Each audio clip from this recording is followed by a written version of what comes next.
अस्सलामुअलैकुम। Of camera stories के एक न्यू एपिसोड के साथ मैं हूं Azhar Malik. Thank you so much and love you so much आप सबके प्यार भरे फीडबैक का। And again thank you so much उन लोगों के लिए जिन्होंने कैश लिखा, मैंने उनको बैंक अकाउंट भेजा, उन्होंने पैसे भी सेंड किए। तो जो आपकी अमानत है उन हकदारों तक पहुंच गई है। और जब 5, 10, 15, 20, 25 जितने लोगों को हम दे सकते हैं, उसके बाद फिर और भी बहुत ज़्यादा लोग, जब उनको पता लगता है यहाँ से राशन या ईद के लिए कुछ ईदी के तौर पे मिला है, तो वो लोग भी आप तक पहुँचते हैं और इल्तिजा करते हैं कि हमारी भी मदद की जाए। तो तभी फिर मैं बैठ के अपने प्रोग्रामों के स्टार्ट में कहता हूँ और लोग भी आगे बढ़ें, हम लोगों की मदद कर सके, खुदा का शुक्र अदा कर सके कि हमारा हाथ देने वाला उस ज़ात ने बनाया है, लेने वाला नहीं बनाया। जितना भी करोड़ों अरबों खरबों दफ़ा शुक्र अदा करें कम है। हम लेने वाले नहीं, देने वाले हैं। तो इसमें बढ़ चढ़ के हिस्सा लीजिए। जो सही हकदार हैं उनको ढूंढ के उन तक पहुंचाना ये मेरी और मेरी टीम की जिम्मेदारी है। आप लोगों की सिर्फ इतनी जिम्मेदारी है कि इसमें नेकी का हिस्सा डालिए। आप लोग भी पैसे सेंड कीजिए ताकि ऐसे लोगों को हम सब मिल के अपने अपनी जिम्मेदारियों को पूरा करते हुए राशन की सूरत में या ज़िंदगी की और भी बहुत ज़्यादा ज़रूरियात है उनको पूरा करने में उनकी मदद कर सकें। अल्लाह ताला ने शायद हम लोगों को वसीला बनाया है, करना तो उसी ज़ात ने है, हम सब लोग शायद वसीला हैं। जज़ाकल्लाह। कैश लिखिए, इंशाल्लाह मैं आपको बैंक अकाउंट सेंड कर दूंगा, तो उस पर आप पैसे सेंड कर सकते हैं। मेरा व्हाट्सअप का नंबर है 00923136655500। रिपीट कर देता हूँ, +923136655500। आज की जो कहानी है उसको सुनाने से पहले मेरी बहन ने एक बहुत खूबसूरत बात देखी। उन्होंने कहा, ज़िंदगी में दुख भी हैं, गुर्बत भी है, परेशानियां भी हैं, लेकिन स्टोरी सुनने के बाद दिल में एक एहसास जो पहले था अब शिद्दत के साथ बढ़ चुका है। मज़हर भाई हैं ना अब हमारे साथ, हमें कुछ नहीं होगा। इस जुमले को शायद मैं सुना भी दूं एंड में आपको। उस बहन का जुमला सुन के जहां पे खुशी हुई, तो वहीं पे उस बहन की कहानी सुनाने से पहले ही थोड़ा सा उनको वजाहत करूंगा उस बहन को। मेरी बहन करता अल्लाह की ज़ात है, हम सिर्फ एक वसीला होते हैं। मैं किसी की मदद नहीं कर सकता, मैं तो अपनी मदद नहीं कर सकता, अमाल मेरे ही मुझे बचाएंगे, मैं किसी की क्या मदद करूंगा। हाँ, ये ज़रूर कहा करें अल्लाह हमारी मदद कर रहा है। वसीला मज़हर भाई को बनाया है, करना उसी ज़ात ने है, मैं कुछ नहीं कर सकता। मैं तो खुद मोहताज हूं उसका, तमाम इंसान उसके मोहताज हैं। वसीला ज़रूर हूं, और वसीला भी इसलिए हूं कि ज़िंदगी के तमाम काम काज साइड पे रख दिए। अपने यूट्यूब को भी इतना टाइम नहीं दे पा रहा, बहुत कुछ मैंने अपना कंप्रोमाइज़ किया, यकीन मानिए, इसलिए कि लोगों की हेल्प कर सकूं। एक मिशन था जिस पे कायम दायम हूँ। अभी तक बहुत बजट मेरा डिस्टर्ब हो गया है, मैं फाइनेंशियली तौर पे वीक हो गया हूँ। हर वक्त एक काम को टाइम देना, पैसे नहीं ले रहा, मैं फ्री ऑफ कॉस्ट कर रहा हूँ, अल्लाह की रज़ा के लिए कर रहा हूँ। तो हर वक्त बैठ के करके दिखाएं आप लोग, बहुत मुश्किल होता है, लेकिन मैं कर रहा हूँ। बस दुआ कीजिए, इस पे साबित कदम हूँ। आइए चलते हैं कहानी की तरफ। ये कहानी भेजी है मेरी बहन ने, जिनका नाम है शमीम, और रावलपिंडी से इनका ताल्लुक़ है। एक बहुत ही मासूम सी प्यारी सी बहन, गरीब सी बहन, बट मोहब्बतों वाली बहन, दुआएं करने वाली बहन। उनकी ज़िंदगी में बहुत से वाक़यात हुए हैं जो आज आपको मैं कहानी की सूरत में सुनाने जा रहा हूँ। रियल नेम है उनका शमीम, और रियल ही लोकेशन है रावलपिंडी, जहाँ पे वो रहती हैं। एक छोटा सा घर जिसमें उनकी बहन, उनका भाई, अब तो भाई शायद इस दुनिया में नहीं है, और वालदा, ये चारों उस वक्त रहते थे। ये कहानी जो शुरुआत हुई है जिसकी, आज से 20 साल पहले की कहानी है। जिंदगी के उतार चढ़ाव आए, शादी हुई और शादी नाकाम हो गई। उसी माँ के घर वापस आ गई। लेकिन उसी पहली शादी की नाकामी के बाद जो एक्स शौहर थे उन्होंने उनके साथ क्या किया ये एंड पे बताता हूँ। लेकिन घर के अंदर बहुत ज़्यादा वाक़यात होने शुरू हो गए थे। पहला वाक़या उस वक्त हुआ, वो कहती हैं हमारी एक खाला थी, मोहल्ले में ही रहती थी, वो घर आई। उस दिन अम्मा बाहर गई हुई थी साथ वालों के घर में। मैं घर में नीचे वाले पोर्शन में अकेली थी। ऊपर भी एक पोर्शन बना हुआ था, छोटा सा एक घर था, ऊपर कमरे बना दिए जाते हैं, ऊपर एक कमरा था, उसके ऊपर भी एक छत बनी हुई थी।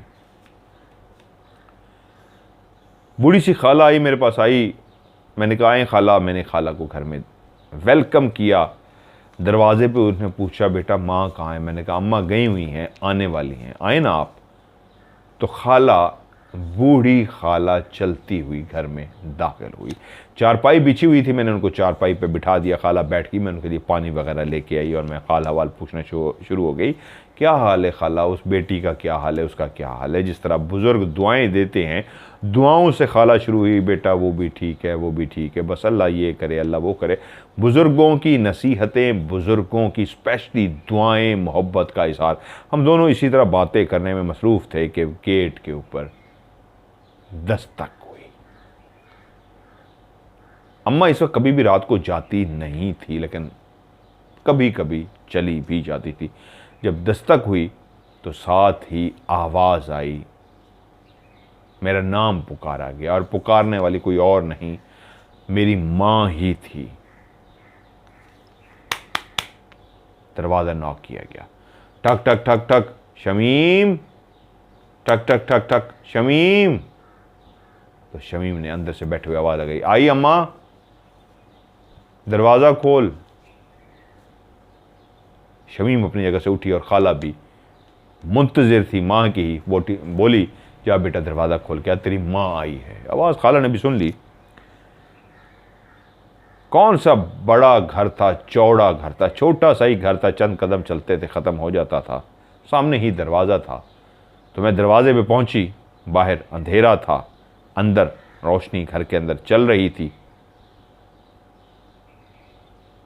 मैंने मेन गेट खोला। मेन गेट खोल के इस अंदाज में पीछे हटी, अम्मा को रास्ता दे दूं। अम्मा अंदर दाखिल हो गई। चंद सेकंड में खड़ी रही कि अम्मा दाखिल हो जाए, उसके बाद मैं गेट को बंद कर सकूं। अम्मा दाखिल ना हुई तो मैं आगे हुई। अम्मा फिर कहां रहेगी? अम्मा फिर किसी से बात करने लग गई। ये बाहर क्या हुआ है कि अम्मा दाखिल नहीं हो रही? एक दरवाज़ा अपनी जगह पे मौजूद था गेट का, दूसरा मैंने अंदर की तरफ खोल दिया था ताकि अम्मा अंदर आ सकें। और जब अम्मा कुछ देर तक अंदर नहीं आई तो फिर मैं ही बाहर निकली। और जैसे ही मैं बाहर निकली, गेट के बिल्कुल पास ही एक काला स्याह साया सा था, इंसानी कद से तकरीबन कोई 1.5-2 फुट ऊंचा। इंसानी कद अगर 6 फुट का होता है तो वो तकरीबन 7.5 से 8 फुट ऊंचा था। वो गेट के बाहर खड़ा हुआ था और मैं उसको देख इस अंदाज में रही थी कि मुझे अपनी गर्दन को ऊपर करना पड़ा।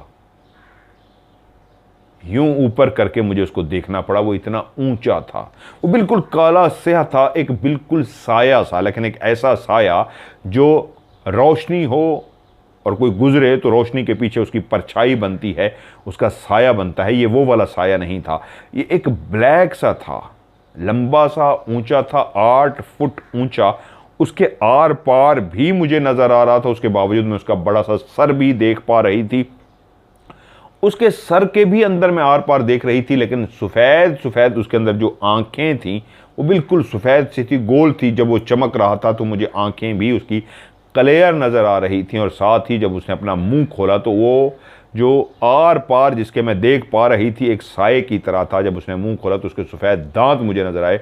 तो एकदम जो पहले ही मैं डर चुकी थी, इतनी लंबी बला को ये क्या चीज़ खड़ी है 8 फुट ऊंची और मुझे देख के आंखें झपक रही है। जब उसने दांत खोले तो मैं उसी वक्त तेज़ी से लपकी, पीछे की तरफ भागी, यहाँ तक के कुछ कदम ही चल सकी थी कि ज़मीन पे गिरी। मेरे घुटने पे शदीद चोट लगी और मैं उठी, फिर भागती हुई मैं खाला तक पहुंची तो खाला की आवाज़ आई, क्या हुआ? तेरी माँ ने बाहर से आवाज़ दी थी और तू माँ को लिए बगैर अंदर ही आ गई है। तो मेरा सांस चढ़ा हुआ था, मैं कांप रही थी। मैंने कहा, खाला खाला बाहर गेट के पास तो बला खड़ी है। खाला बुजुर्ग थी, समझदार थी, एकदम से अपनी जगह से खड़ी हो गई और मुझे कहती है कि कौन सी बला, पंजाबी में बोली, आजा चल कुड़िए, मैं तेरे नाल चल दिया। कह रही मैं डरी हुई हूँ। खाला आगे आगे जा रही है, मैं डरी डरी कांपती हुई खाला की तरफ देख रही हूँ, बढ़ नहीं पा रही। खाला चलती चलती गेट तक गई। एक गेट जो मैंने खोल दिया था, जो अंदर की तरफ थोड़ा सा खुला हुआ था, दूसरी अपनी जगह पे मौजूद दिया था, उन्हें दूसरा भी खोल दे इस अंदाज में कि दोनों ही गेट खोल दिए कि मैं भी देख सकूं कौन सी बला है जो बाहर खड़ी है। तो बाहर कुछ भी नहीं था। खाला आगे बढ़ी हैं, गली के इस कोने में भी देखा है, इधर भी देखा, और जहाँ कुछ भी नज़र नहीं आया तो मेरी तरफ मुड़ के कहती हैं, शमीम किधर है, किधर है वो जो तू बला जिसको कह रही है? बाहर तो कोई भी नहीं है। तो मैं डरते डरते खाला के पीछे आ गई और जब मैंने भी झांक के देखा बाहर, तो बाहर कोई भी नहीं था। मैंने कहा, खाला मैंने अभी यहाँ पे किसी को देखा है। खाला कहती है, पुत्र हो जाता है, कुछ नहीं देखा तू। और खाला ने दरवाज़ा बंद किया और अंदर मेरे साथ बैठ गई, बातें करती रही, यहाँ तक कि कुछ देर के बाद अम्मी आ गई। ये था वो ज़िंदगी का पहला वाक़या जिसको इंसान कभी भी नहीं भूल सकता, जब आपकी ज़िंदगी में कोई भी इस तरह का वाक़या हो जाए। खैर, ज़िंदगी गुजरना शुरू हो गई। तकरीबन रात के 11-12 बजे का टाइम था। 11 या 12 से मुराद, या एग्जैक्ट टाइम नहीं पता था, लेकिन काफ़ी रात हो चुकी थी। सॉरी, 11-12 का 7 या 8 बजे का टाइम था। अम्मी और छोटा भाई ऊपर छत पे थे। मैं चारपाई पे, खाना वगैरह हम खा चुके थे, खाना वगैरह खा के मैं चारपाई पे लेट गई। अम्मी लोग ऊपर थे।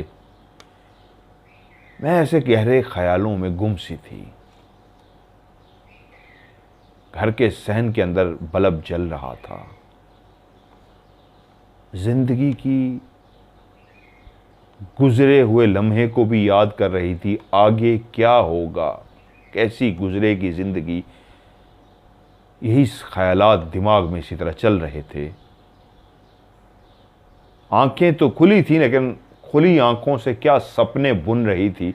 खुली आंखों से खौफ भी देख रही थी, क्या होगा मेरा आगे, कैसा वक्त गुजरेगा। जो गुजर चुका वो भी कोई अच्छा नहीं गुजरा, कि इन्हीं ख्यालों में मगन थी। उस वक्त चौंकी जब एक खटका सा हुआ। खटका बहुत ऊंचा नहीं था, लेकिन क्लियर था। उस खटके ने मेरी खुली आंखों से जो ख्वाब दूर तक बुन रहे थे, मैं एकदम वापस आई। मैंने आंखें झपकी और उस खटके की तरफ देखा, तो मेरी आंखों ने जो मंजर देखा वो बहुत ही अजीब था। वो बिल्कुल मेरे पास, चारपाई के पास था। मैंने लेटे हुए भी उसको सामने खड़े हुए देख लिया। 2 फुट उसका कद था। सफेद काटन की उसने शलवार कमीज पहन रखी थी। पाँव के अंदर उसकी बंद ब्लैक कलर की खेड़ी जूती थी। छोटा सा गोल सा उसका सर था, बाल नहीं थे, गंजा सा सर था। आंखें उसकी बड़ी बड़ी आंखें थीं और उसके जो दोनों मैंने हाथ भी देखे, वो भी तकरीबन इस उंगली जितने, यानी कि 3 इंच की, एक जो इंसान की उंगली होती है वो 3 इंच की होती है, 3 इंच के उसके हाथ थे। 3-3 इंच के दोनों उसके हाथ थे और जूते भी इतने ही छोटे और इतने ही छोटे पाँव थे। काटन का सूट लगाया हुआ, गोल सा उसका सर, आंखें उसमें बहुत बड़ी, गोल गोल सी, इंसान की तरह नहीं, गोल गोल सी आंखें थी। जब वो बंद करता था तो झपकता था, ऐसे लगता था अजीब ही कोई मखलूक है, जैसे कोई, उन्होंने तो नहीं कहा, मैं लफ्ज़ यहाँ पे यूज़ कर रहा हूँ, जिस तरह एलियंस की बड़ी बड़ी आंखें होती है, इसी तरह की बड़ी बड़ी उनकी आंखें थी। यानी एक बच्चा भी लगा दिया जाए तो 2 फुट का बच्चा नहीं होता, लेकिन चेहरे के खदोखाल वो एक पूरे मर्द जैसे थे। हाथ 3 इंच के, काटन का सफ़ेद जोड़ा पहना हुआ है और आंखें बहुत बड़ी बड़ी, और वो खड़ा मुझे देख रहा था। मैं एकदम से चौंक गई, उसको देख के डर सी भी गई कि ये क्या है, ये बच्चा नहीं है। मैं समझ गई थी कि ऐसा बच्चा नहीं हो सकता, बच्चा तो खड़ा ही नहीं हो सकता 2 फुट का। तो उसी लम्हे जब मैंने उसको देखा तो मैं चौंक सी गई, एक जिस्म ने झुरझुरी सी ली, एक खौफ सा आया। घर के सहन में सामने ही एक बोना खड़ा था 2 फुट कद का। वो यकीनन इंसान नहीं था, इंसानी होलिये में था। इंसान जैसे कपड़े पहन के, जूते पहन के खड़ा था। 3 इंच के तो हाथ थे, बड़ी बड़ी आंखें। और जैसे उसको देख के मैंने झटका लिया, मैं डरी तो उसको मुझे देखते ही फ्लैट चेहरे के साथ, कोई उसके चेहरे पे एक्सप्रेशन थी नहीं। नाक भी छोटी सी थी, होंठ भी थे, कान भी थे, बाल नहीं थे, पूरा चेहरा इंसान की तरह था लेकिन गोल सा था, बिल्कुल गोल सा। आंखें बहुत बड़ी थी। जो बिल्कुल सामने खड़ा मुझे देख रहा था वो चलता हुआ सीढ़ियों की तरफ गया, जो सीढ़ियां ऊपर की तरफ जाती थी। उसने पहली ही सीढ़ी, जो उसकी हाइट से बहुत ऊंची होनी चाहिए, 2 फुट का इंसान जिसके हाथ ही 3 इंच के हों, वो कैसे एक सीढ़ी पे कदम रख सकता है। लेकिन मैंने उसको देखा कि उसने कदम रखा, अपनी उसने टांग उठाई और सीढ़ी के पहले स्टेप पे चढ़ गया और साथ ही वो दूसरे स्टेप पे भी सीढ़ी पे चढ़ गया। जो मेरे लिए हैरान कौन था, इतना छोटे कद का इंसान सीढ़ी पे खुद से बगैर किसी मदद के नहीं चढ़ सकता। वो चढ़ा और जैसे ही तीसरी सीढ़ी पे पहुंचा, मेरी आंखों के सामने गायब हो गया। अभी मैं इसी शशोपंज में थी कि ये मैंने क्या मंजर देखा है, किसी को खड़े हुए देखा है, तीसरी सीढ़ी पे पहुंचते उसको गायब होते देखा है। तो उसी लम्हे मुझे किसी के भागने की आवाज़ आई, तो मैंने देखा अम्मी और भाई तेज़ तेज़ सीढ़ियाँ उतरते हुए नीचे आ रहे हैं और तेज़ी से भागते हुए उसी सिमत गए जिस सिमत में हमारी बैठक सी बनी हुई थी। बैठक का दरवाज़ा नहीं था, उसके अंदर आगे हमने ईंटें रख के दरवाजे को बंद किया हुआ था। वो दोनों उसके अंदर चले गए। मैं भी जो डर के शशोपंज में खौफजदा होके वहीं पे बैठी हुई थी, उनको भागते देख के मैं भी चारपाई से एकदम से खड़ी हो गई। जब वो दोनों बाहर निकले तो मैंने उनसे पूछा, माँ जी क्या हुआ है? कहते तुमने आवाज़ नहीं सुनी? हमने कहा किस, मैंने पूछा किस चीज़ की आवाज़? कहते ऐसे जैसे किसी ने कोई भारी भरकम चीज़ हमारे घर में फेंक दी हो। मैं कहा भारी भरकम से मुराद, उन्होंने कहा इतनी भारी जैसे कमरे की छत गिर जाए तो कितनी ज़ोर से आवाज़ पैदा होगी, या उसके बराबर कोई चीज़ को घर के अंदर फेंक दिया जाए, गिरा दिया जाए, जितनी आवाज़ पैदा होगी, इस तरह की आवाज़ थी कि हम दोनों ऊपर से सुन के भागते हुए नीचे आए हैं।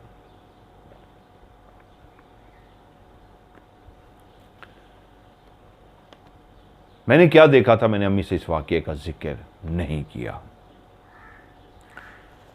ये भी एक दोपहर की तकरीबन 1:45 बजे का टाइम था। अम्मी को गए हुए 1.5 घंटा हो गया था। वो सब्ज़ी लेने के लिए गई हुई थी। उन्होंने कहा था मैं 1.5-2 घंटे तक आ जाऊंगी। मैंने कहा मैं घर की सफाई कर लेती हूँ। मैंने सफाई करनी शुरू की, यहाँ तक कि कमरे के अंदर जो अम्मी की चारपाई पड़ी हुई थी, जहाँ पे अम्मी लेटती थी, उस चारपाई को भी खड़ा कर दिया, पोछा वगैरह लगाया, सारे घर को साफ़ सुथरा किया। तकरीबन दिन के 1:45 बजे का ये टाइम हो गया था। काफ़ी गर्मी पड़ रही थी। दरवाज़ा नॉक किया गया। मैं बाहर पहुंची, दरवाज़ा खोला तो सामने अम्मी खड़ी थी। उनका चेहरा बता रहा था एक तो गर्मी, और ऊपर से क्या किसी से कोई लड़ाई हुई है, बहस हुई है, क्या हुआ है।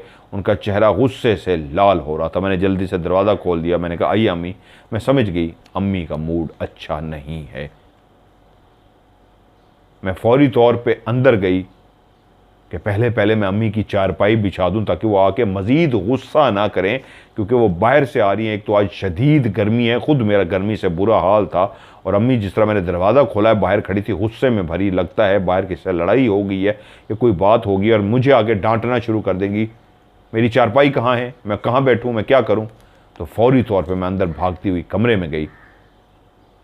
मैंने अम्मी की जो चारपाई खड़ी की हुई थी उसको सीधा किया, और सीधा करने के बाद अम्मी को कहा, जो मेरे करीब आ चुकी थी, आए अम्मी लेट जाएं, बैठ जाएं, काफ़ी बहुत ज़्यादा गर्मी है, बैठे मैं आपको पानी देती हूँ। तो अम्मी ने मुझे गुस्से से देखा और आगे बढ़ गई।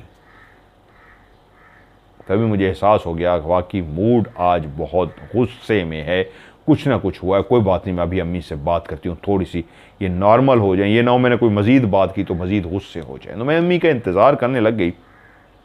मैं बाहर निकली, देखा तो अम्मी नहीं है। मैं समझी ऊपर छत पे नमाज पढ़ने गई हैं या वुज़ू करने गई हैं, अभी आ जाती हैं। थोड़ी देर गुजर गई, अम्मी नहीं आई, तो मैं छत पे ही अम्मी को देखने चली गई। ऊपर जाके देखा अम्मी छत पे भी नहीं थी, तो मैं समझी शायद साथ वाली आंटी के घर में बर्फ़ देने गई होंगी। अक्सर वो बर्फ़ हमारे घर से मंगवाते थे। तो मैंने आके खोल के देखा फ्रिज, तो बर्फ़ भी अपनी जगह पे मौजूद थी। तो मैं हैरान हुई, तो फिर अम्मी कहाँ गई? वापस चली गई। तकरीबन आधे घंटे बाद दोबारा से दरवाज़ा नॉक हुआ, तो मैंने दरवाज़ा खोला। अब अम्मी फिर से दरवाजे पे खड़ी थी, अदरक और लहसुन उन्हें हाथ में पकड़े हुए थे, और मुझे कहती हाँ क्या मुझे घूरी जा रही है, आगे से हट ना, रास्ता दे। मैंने जल्दी से रास्ता दिया, गेट बंद किया, अंदर आ गई और चारपाई पे आके बैठ गई। मैंने कहा अम्मी मैं तो काफ़ी देर से आपके लिए पानी लेके खड़ी हुई थी, लेकिन आप आई ही नहीं है, तो आप पता नहीं गुस्से में थी। मुझे पता था बाहर बहुत गर्मी है और मौसम इस तरह का है, बंदे की हालत हो जाती है। मैं तो कब से आपको चाह रही थी बैठे और मैं पानी पिलाऊं। तो अम्मी ने मुझे घूर के देखा, कहती है क्या मतलब है तेरा, कब से पानी लेके खड़ी हूं, मैं तो अभी तेरे सामने आ रही हूं। तो मैंने कहा अम्मी थोड़ी देर पहले आप आई नहीं थी। कहते तेरा दिमाग तो नहीं सटक गया, ये देख नहीं रही सौदे लेके, अभी अभी तो गर्मी में मैं परेशान होकर पहुंची हूँ, पहले कहाँ से आ गई मैं, मुझे ना पानी पिला, तो खुद पानी पी, तेरा दिमाग खराब लग रहा है मुझे। तो मुझे उसी लम्हे एहसास हुआ वो जो पहले गुस्से में अंदर दाखिल हुई थी वो कौन थी। जिसको मैंने कहा अम्मी चारपाई पे बैठे, वो आगे बढ़ गई, वो कौन थी? वो तो हूबहू अम्मी जैसी थी। उसने मुझसे बात नहीं की थी, लेकिन वही कपड़े थे, वही चेहरा था, वही बाल थे, वही सब कुछ था जिस तरह अम्मी थी। तो फिर मेरी आंखें धोखा नहीं खा सकती, तो वो कौन थी? अम्मी तो थी। अम्मी कह रही है मैं तो अभी आई हूं। रात को हमारे मोहल्ले की एक बाजी थी, बच्चों को कुरान मजीद पढ़ाती थी, मैं स्पेशल उनके पास गई। मैंने कहा बाजी आपसे एक बात पूछनी है। कहती हाँ बताओ क्या हुआ। मैंने उनको वाकया सुनाया कि कैसे इस तरह दिन को अम्मी आई हैं और मैंने उनको इस तरह पूछा और वो वापस चली गई हैं। थोड़ी देर के बाद अम्मी दोबारा आई हैं, तो उन्होंने बताया मैं तो आई नहीं। तो बाजी वो कौन थी? तो बाजी बोली शमीम, काफ़ी बुज़ुर्ग होते हैं जो गुज़रगाह राह चलते आ जाते हैं। तूने अक्लमंदी ये की कि तूने उनसे कोई ज़्यादा बात नहीं की, उनको गुस्सा नहीं दिलाया, वरना वो बुज़ुर्ग ही थे। अल्लाह की और भी बहुत से मखलूक है, गुज़र रही होती है तो सरेरा आ जाती है, तो वो तुम्हारे घर में आ गई थी। अच्छा किया उससे बहस नहीं की, वो चुप करके चली भी गई। वो माँ नहीं थी, वो वही मखलूक थी जिनको हम जिन्नात कहते हैं, वो भी बुज़ुर्ग होते हैं। तो इनकी बातों को कभी सीरियस नहीं लेना चाहिए।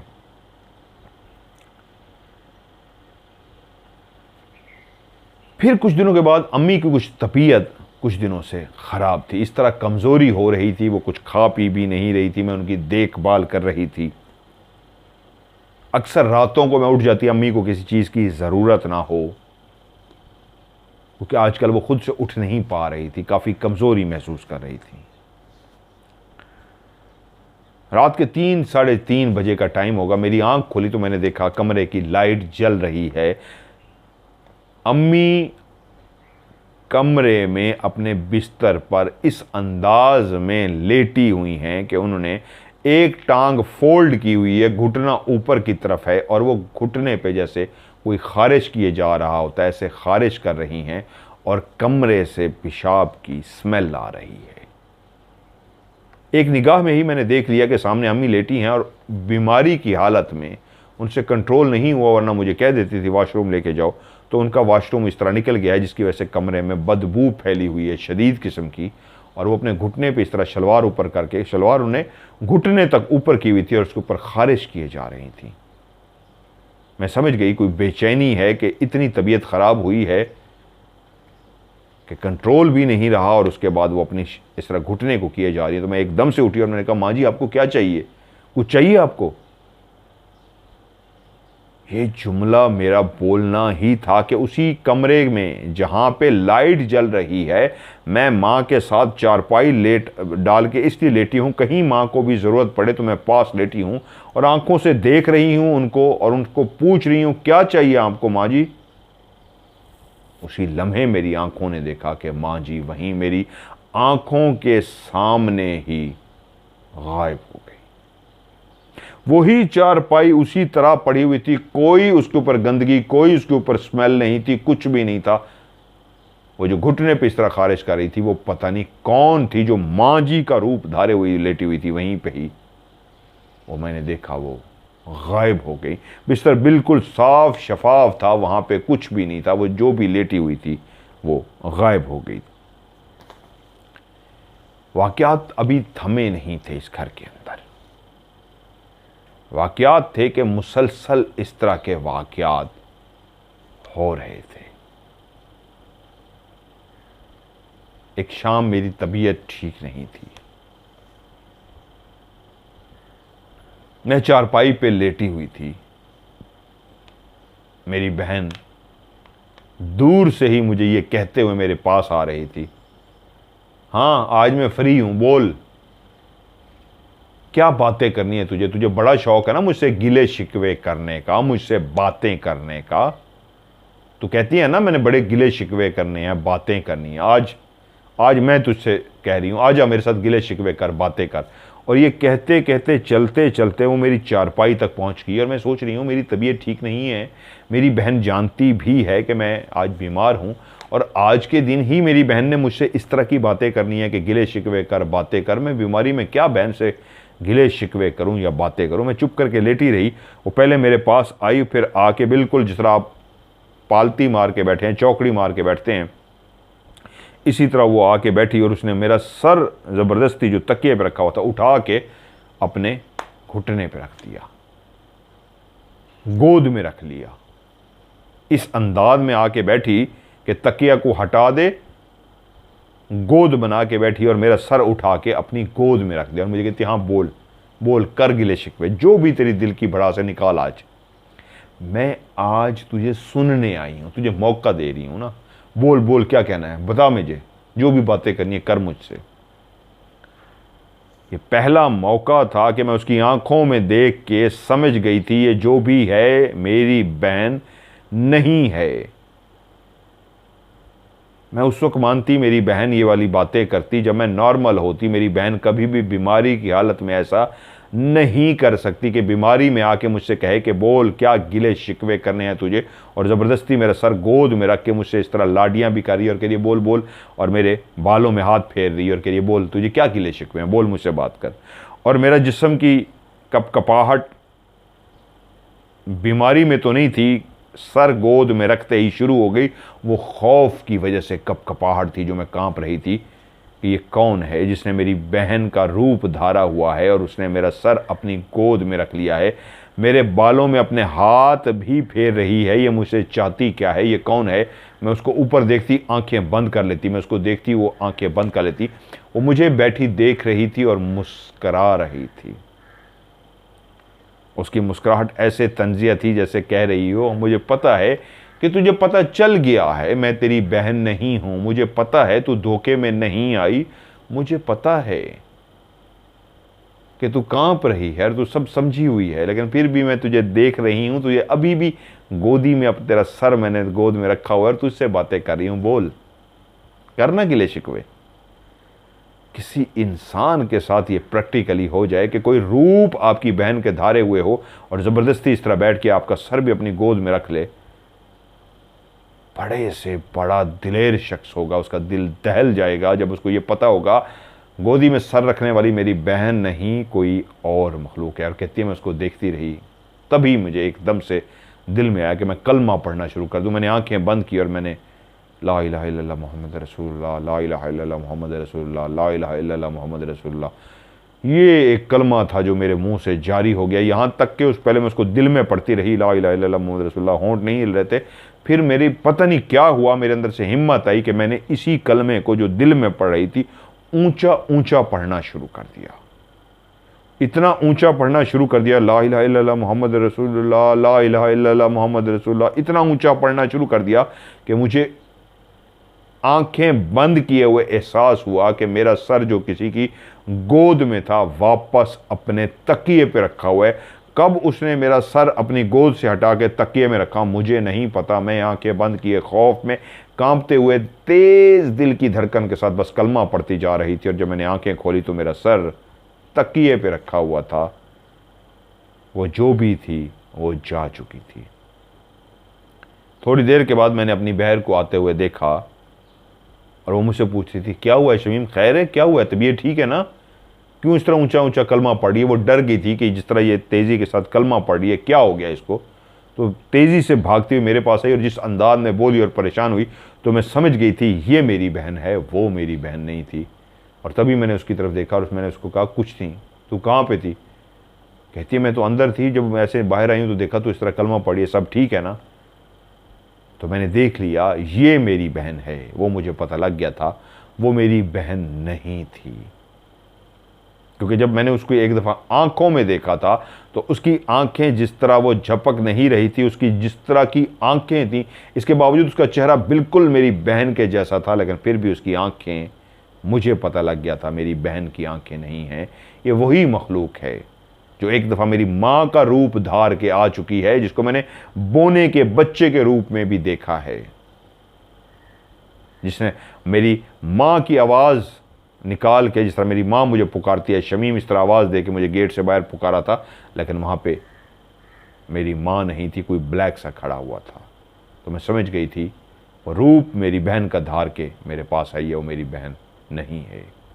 मैंने बहन से कोई भी बात नहीं की ताकि वो डर ना जाए, लेकिन ये बातें अब घर वालों को अंदाज़ा हो चुका था। घर के अंदर जितना कुछ भी हो रहा था, ज़्यादा अरसा तक ये बातें छुपी हुई नहीं रह सकती। कैसे पॉसिबल था कि ये बातें छुप जाती, किसी को ना पता लगती। आखिर बातें पता लग ही रही थी, क्योंकि मामलात जो मेरे साथ हो रहे थे, मैं जो देख रही थी, मेरी माँ को भी अक्सर ऐसा महसूस होता था। हालात भी कुछ ऐसे थे कि हालात के मारे हम ऐसे लोग थे, ऐसे परेशान थे, इन वाक़यात की परेशानी लेते या घर की और टेंशनें लेते कि वक्त था गुज़रता जा रहा था, लेकिन घर के अंदर अभी भी वाक़यात थमे नहीं थे, अभी भी बहुत सारे वाक़यात होना बाकी थे। इसी तरह का एक वाक़या, ये भी एक शाम के टाइम का वाक़या था। वो मेरी बहन जो शादीशुदा थी, उसकी छोटी सी 2.5-3 साल की बेटी थी, वो हमारे घर आए हुए थे। मैं अपनी उस भांजी से बहुत प्यार करती थी, वो भी मुझसे बहुत प्यार करती थी। रात को उन्होंने चले जाना था। बैठे रहे हम लोग, बातें करते रहे। वो दिन की, सुबह की आई हुई थी, सारा दिन उसने गुजारा था, रात को उसके शौहर ने उसको लेने के लिए आ जाना था। हम लोग लगे रहे और एक टाइम आया कि वो लोग दूसरी तरफ बैठे हुए थे, तो मैं ऐसे कमर सीधी करने के लिए, जिस तरह काम काज करके सालन बना के बंदा थक सा जाता है, तो ऐसे सालन बना के, हांडी बना के, रोटियां पका के, मैं आके ऐसे चारपाई पे बैठी ऐसे झुक के, थकी हुई सी थी कि थोड़ी देर के लिए सांस ले लूँ, उसके बाद इनको बुलाती हूँ कि आ जाओ भी खाना खाओ, खाना तैयार हो गया है। जब आप रोटियां पका के चूल्हे से उठ के आते हैं गर्मी में, तो ऐसे पसीना माथे को ऐसे साफ करते हैं और थोड़ा सा सांस लेते हैं कि थोड़ा सा सांस ले लूं, तो इस अंदाज में मैं आके बैठ गई कि मेरी छोटी भांजी कब मेरे पीछे आई मुझे पता ही ना चला। आते ही उसने मेरे बालों से मुझे पकड़ा और पीछे से जोर से खींच लिया। मैंने एकदम, मेरा सर ऐसे पीछे की तरफ झटका लेके गया, उसने मेरे बाल खींचे थे, तो मैंने एकदम पीछे मुड़ के देखा, तो मैंने देखा वो मेरे बाल खींच लिए। तो मैंने उसको कहा, उसका नाम लेके पुकारा, उसको कहा मुझे दर्द हो रही है, मेरे बाल छोड़ो, मेरे बाल छोड़ो। और मैंने जैसे कैसे उससे बाल अपने छुड़वा के फौरी तौर पे बंद चोटी बनाना शुरू हो गई कि बच्ची है, खेल रही है, बालों से खींच रही है, मैं अपने बाल बचाऊँ। मैंने अपने बाल ठीक करना शुरू हो गई, तो उसी के फ़ौरन बाद वो आगे बढ़ी, मेरी कमर पे जैसे चढ़ जाते हैं बच्चा खेलने के लिए। मैं ऐसे खैर बैठी हुई थी, ज़रा झुकी हुई थी, तो मेरी कमर पे आके टच हुई और उसने मुझे ज़ोर से ऐसे ज़रा धक्का दिया, जैसे आगे की तरफ हो, मैंने कमर पे खेलना है। तो मैंने भी, लाड होता है, बच्चे जिस तरह प्यार करते हैं, थोड़ी सी आगे झुक सी गई, तो वो मेरी कमर पे जैसे चढ़ते हैं बच्चा, इस तरह उसने चढ़ने की कोशिश की। लेटी तो नहीं थी, मैं बैठी थी और लगन झुक गई थी ताकि उसको मौका दूं, बच्ची है, खेलना चाह रही है। तो उसने मेरी कमर पे छलांगे मारनी शुरू कर दी। छलांगे से मुराद वो हट तो नहीं रही थी, टच होके ज़ोर ज़ोर से ऐसे टच होना शुरू होगी, जैसे वो चाह रही हो मैं लेट जाऊँ और वो ज़ोर ज़ोर से छलांगे मारे। उसी वक्त मुझे उसके वजूद में ऐसा महसूस हुआ, ये छोटी बच्ची का वजूद नहीं है, ये जिस तरह मुझे टच होके ज़ोर ज़ोर से आगे पीछे हो रही है, तो इसके वजूद में इतना वज़न कहाँ से आ गया, इतनी भारी है ये, इतनी भारी तो नहीं है, ये तो अभी छोटी सी है, ये इतना वज़न किस चीज़ का है। 2-3 दफ़ा ही उसने मेरे ऊपर इस तरह कमर पे छलांगे मारी कि मैं बाकायदा इतनी झुक गई कि ऐसे बिल्कुल सीधी हो गई, उसका वज़न इतना ज़्यादा हो गया था। और जब उसका वज़न नाकाबिले हद तक बर्दाश्त से बाहर हो गया, इतना वज़नी हो गई कि मुझे समझ कुछ ना लगी कि मैं क्या करूं, तो मैं एकदम से उसको आवाज़ दे के कहा हटो हटो हटो हटो, मुझे पेन हो रही है, हटो मुझे दर्द हो रही है। उसको मैंने जल्दी ज़बरदस्ती हटाया, और जैसे ही उसको मैंने हटाया तो उसी वक्त अम्मी की, बहन की और उसी की बेटी की मुझे आवाज़ आई जो सीढ़ियों से उतर रहे थे। और मेरी बहन ने अपनी उसी बेटी को, जो अभी मेरे साथ खेल रही थी, जो मेरे ऊपर छलांगे लगा रही थी, उसको गोद में उठाया हुआ था। और मेरी जैसे ही निगाह पड़ी है तो मैं एकदम से परेशान हो गई कि ये क्या हुआ है। और सॉरी भूल गया मैं, उसकी चीख निकल गई। अब उसको मैंने हटाया तो मैंने चीख सी मारी, और उसी वक्त मेरी बहन भागती हुई आई, उसने आके बाहर की लाइट ऑन कर दी। मैंने देखा मेरी बहन भी, उसकी बेटी भी, माँ भी आ गई। उन्होंने कहा क्या हुआ, तुम्हें कहा भी है, डर गई हो ना, कि लाइट ऑन रखा करो, हमेशा लाइट ऑन रखा करो बाहर की, तुमने लाइट फिर ऑफ कर दी है। और तभी मैंने अपनी बहन की तरफ देखा और भांजी की तरफ देखा और माँ की तरफ देखा। मेरी माँ समझ गई थी लाइट ऑफ होने की वजह से इसके साथ कोई मसला हुआ है और ये डर गई है। कहती क्या हुआ, मैंने कहा कुछ नहीं, बाजी और उस भांजी डर ना जाए। इसकी कुछ अरसे बाद इसी वाक़ये के अम्मी के साथ एक वाक़या हुआ, जो ऐसा वाक़या हुआ जिसने हम सबको परेशान करके रख दिया। अम्मी ने कहा मैं ज़रा ऊपर, गर्मी है, ज़रा ऊपर छत पे जा रही हूँ। मैं ऐसे ऊपर ज़रा लेटती हूँ छत पे, शायद हवा लगेगी ऊपर, तुम नीचे का सारा काम ख़त्म कर लो। मैं कहा ठीक है माँ जी, आप ऊपर लेटें, मैं आपको थोड़ी देर तक बुलाती हूँ। अम्मी कहती हैं कि मैं ऊपर छत पे चली गई, चारपाई पड़ी हुई थी और मैं जाके चारपाई पे लेट गई। शाम ढल रही थी, रात फैल रही थी, तारीकी हर तरफ हो चुकी थी। मजीद रात अपनी तारीकी की काली स्याह चादर हर तरफ फैला रही थी।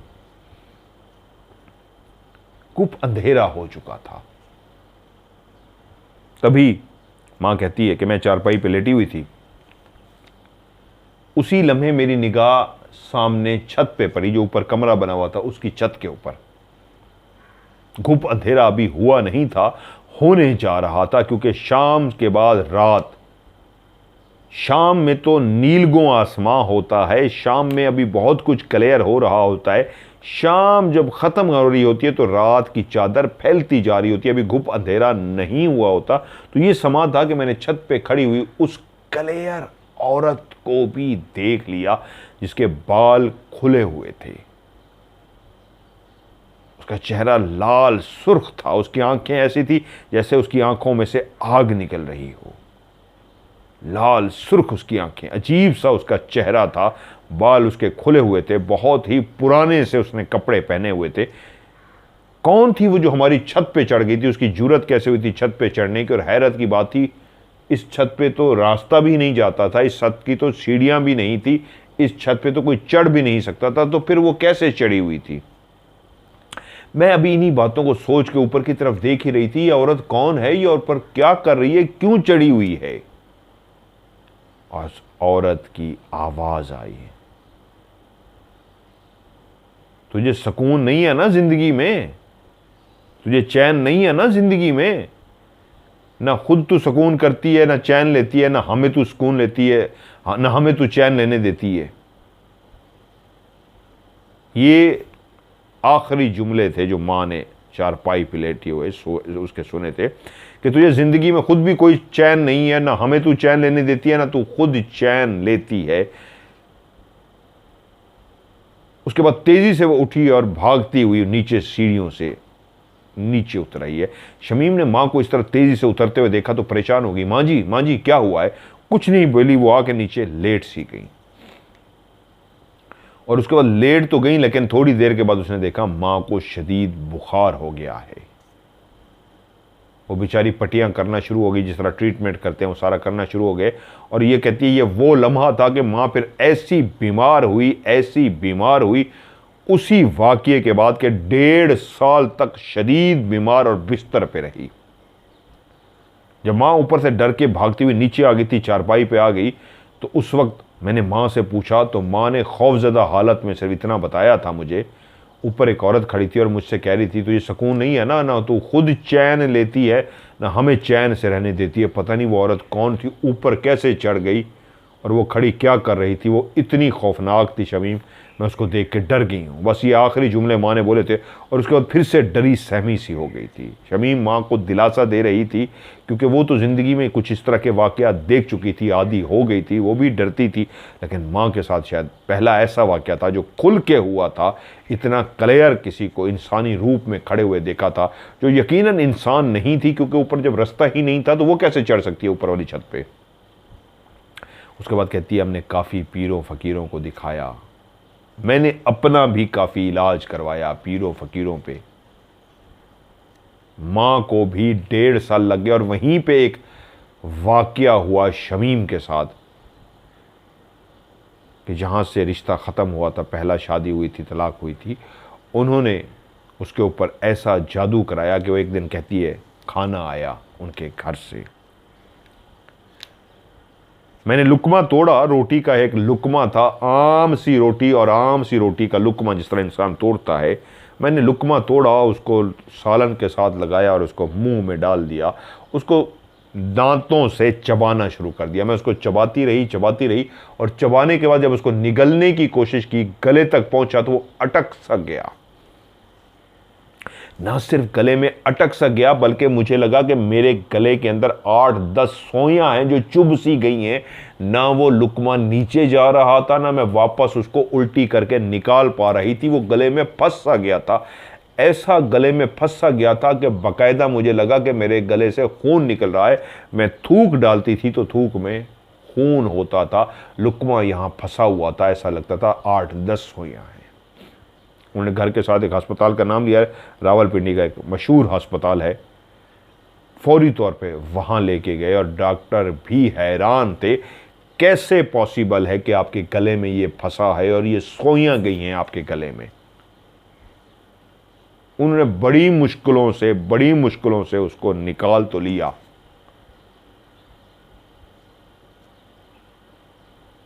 लेकिन वो हैरान इस पे थे कि जब आपने चबाया तो आपको बड़ी सुई जो होती है वो नहीं, छोटी छोटी सुइयाँ होती है, पिन कहते हैं जिनको। पहले जो कागज़ होते थे ना, कागज़ों के साथ पिनें लगाई जाती थी, वो पिनें थी। तो कहती है जब आपने लुकमा चबाया तब आपको महसूस नहीं हुआ? उसने कहा डॉक्टर साहब मैं तो चबा के, इंसान कच्ची रोटी को तो निगल नहीं सकता ना, जब आप मुंह में रोटी को डालते हैं तो उसको पहले चबाते हैं, जब वो अच्छा खासा चबा लेते हैं तब निकलते हैं। तो कहती है मैंने उसको चबाया तो उसमें कोई पिनें नहीं थी, कोई सोयां नहीं थी, जब मैंने निगला है तो उसके बाद लगी हैं। और वो हैरान थे, लेकिन उन्होंने खैर सारी वो पिनें निकाल दी। और उन्होंने ही हमें कहा कि जिस तरह ये चबाया गया है और चबाने के बाद अंदर गया है, अगर सोयां उस वक्त होती इसके अंदर तो महसूस हो जाती। हमें हैरान है ये क्या वाकया हुआ है। और उन्होंने मुझे लिखा मदर भाई वो मेरी ज़िंदगी का ऐसा वाकया था कि फिर कोई पीर फ़कीर नहीं हमने छोड़ा, हर जगह पे गए, इधर से इलाज कराया, उधर से कराया। एक पीर मिला, उसको पैसे उसने बहुत मांगे, लेकिन हमने उनको अपना बताया, अपनी गुर्बत का बताया, उसने कम पैसे करके तोड़ भी कर दिया। और उसने बताया कि जो आपका पुराने ससुराल है उन्होंने आप पे ये तावीज़ किए हैं और फ़लाँ औरत जो फ़लाँ जगह पे रहती है काला जादू करती है, उसके पास गए थे और फ़लाँ जगह से ये काला जादू करवा के लाए हैं और आपको रोटी के अंदर उन्हें ये जादू खिलाया है जिसकी वजह से आपके गले में सोयां फंसी हैं। खैर मैं उसके बाद बेहतर हो गई। और भी ज़िंदगी में कहती है वो वाक़यात हुए, लेकिन जब से ऑफ कैमरा स्टोरी मैंने सुननी शुरू की तो मेरा ऐसा दिल लगना शुरू हो गया। ऑफ कैमरा स्टोरी में मैं सुनती गई और मैं फिर आपकी बातों पे अमल करती गई। फिर एक वक्त आया मुझे लगा अगर मज़हर भाई हमारे साथ है तो हमें कुछ भी नहीं हो सकता। मैं कोशिश करता हूँ अगर मैं उसी टाइम कोड पे मैं आपको सुनवा भी दूँ। तो उन्होंने कहा अगर मज़हर भाई हमारे साथ हैं तो फिर मुझे किसी डरने की ज़रूरत नहीं है, मुझे परेशान होने की कोई भी ज़रूरत नहीं है। मैं इसको खोल लेता हूँ और को सुना देता हूँ। मसला ये होता है बाद औक़ात सुनाते हुए ज़रा ये भी होता है कि उन्होंने मना किया है कि सुनाना है नहीं सुनाना। हाँ, एक और बात भी उन्होंने जो कही कि मैं जब भी आपसे रब्ता करने की फिर कोशिश करती थी उन दिनों में, मैं अभी कुछ अर्सा पहले, या मेरा मोबाइल बंद हो जाता था, या आपको मैसेज नहीं जाता था, या नेटवर्क का मसला आ जाता था, या लिखा हुआ जाता था कि आपका नेटवर्क मौजूद नहीं। ऐसे कई मामलात हो रहे थे। अभी भी मैं डर रही हूँ आपको ये मैसेज भेजते हुए, मेरा मैसेज आपको मिलता है, मेरी स्टोरी मिलती है नहीं मिलती। मैं काफ़ी अरसे से ट्राई कर रही हूँ लेकिन आपको कोई भी मैं रब्ता नहीं कर पा रही। लेकिन मुझे ये यकीन है मज़हर भाई की मैं कहानी सुन रही हूँ, आप जब तक मेरे साथ हैं मुझे कुछ भी नहीं होगा। मेरी बहन आपका मुझसे रब्ता हो गया। आपकी तस्वीरें जो आपने मुझे भेजी हुई खुल नहीं रही, वो मुझे दोबारा भेज दीजिए तस्वीरें जो हैं। इंशाल्लाह मैं अब इतना ज़रूर कहता हूँ अगर अल्लाह ने मेरे ही ज़िम्मे ये ड्यूटीज़ लगाई हैं कि मैं लोगों के काम आ सकूँ तो ज़रूर इंशाल्लाह काम आऊँगा। आप अपनी तस्वीरें भेजिए दोबारा से, जो आपने पहले भेजी हुई हैं वो डिलीट हुई हुई हैं, खुल नहीं रही। वसीला मैं हूँ, करना अल्लाह के साथ ने। इंशाल्लाह ताला ज़रूर इस काम को मेरे ज़रिए इंशाल्लाह करवाएगा। आप मुझे सेंड कीजिए। तो ये शमीम बहन की कहानी थी। आज मैं बहुत थका हुआ था, आया हूँ, बहुत सारे काम करके आया हूँ, लेकिन मैंने कहा कहानी बहुत ज़रूरी है, कहानी सुना दूँ। तो अभी भी टाइम का मैं आप लोगों से रिक्वेस्ट करता हूँ, टाइम मुझे ज़रूर बताइए ताकि वही टाइम जो आप चाहते हैं, दिन तो फिक्स हो गए हैं, आप लोगों ने ज़्यादा यही फीडबैक दिया, मंडे टू थर्सडे यानी सोमवार से लेकर जुमेरात तक आप 4 दिन कहानी सुनेंगे। कहानी कुछ ज़्यादा फैला देंगे, ज़्यादा लोग देखेंगे तो इंशाल्लाह मैं 5 भी कहानियाँ शुरू कर दूँगा। लेकिन टाइम क्या होना चाहिए इस पर मैं अभी भी चाह रहा हूँ आप लोग लिखिए अभी भी कि वही जो पाकिस्तानी टाइम 5 बजे मैं कहानी चलाता हूँ वो टाइम ठीक है, या रात का कौन सा टाइम है जिस पे कहानी का आपको नोटिफिकेशन मिले तो आप चाहते हैं उसी टाइम हम कहानी देख सकें। तो वही रिक्वेस्ट, आप कैश भी लिख सकते हैं तो मैं आपको बैंक अकाउंट भेजूंगा ताकि लोगों की आप मदद कर सकें। स्टोरी भेजना चाहते हैं तो OCS या स्टोरी लिख के भेज दें। और ज़िंदगी में वज़ाइफ जो मेरे कर रहे हैं, आपने किया, आपको उससे बहुत ज़्यादा फ़ायदा हुआ, क्या पढ़ा और उससे फ़ायदा हुआ, 30 सेकंड से लेकर 50 सेकंड तक का वॉइस मैसेज आप मुझे सेंड कीजिए। उसका कोड है MSG, तो मैं समझ जाऊँगा आपने मुझे वॉइस मैसेज भेजा है। और अगर आप स्टोरी या OCS लिख के भेजेंगे तो इसका मतलब है आपने मुझे कहानी भेजी है। और अगर आप कैश लिख के भेजेंगे तो इसका मतलब है आपने मुझे बैंक अकाउंट मांगा है और डिटेल मांग रहे हैं ताकि मैं आपको भेजूँ और आप पैसे सेंड कर सकें। नंबर वही है जो हमेशा रिपीट करता हूँ, नए आने वाले लोग भी होते हैं उनके लिए भी रिपीट करता हूँ। जिस तरह आपको कहा है कि आप भी कहानी को आगे फैलाएं तो यकीनन सी बात है नए लोग भी आएंगे जो इस कहानी को ज्वाइन करेंगे। तो मेरा व्हाट्सएप का नंबर है, पाकिस्तान का कोड है 0092 भी लिख सकते हैं, या प्लस जमा का जो निशान होता है जमा 92 ये भी लिख सकते हैं, +92 313 6655500। मैं रिपीट करता हूँ, +92 31366555500। आज की ऑफ कैमरा स्टोरी से मज़हर मलिक को दीजिए इजाज़त। अपना ढेर सारा ख्याल रखिएगा। खुदा हाफिज़।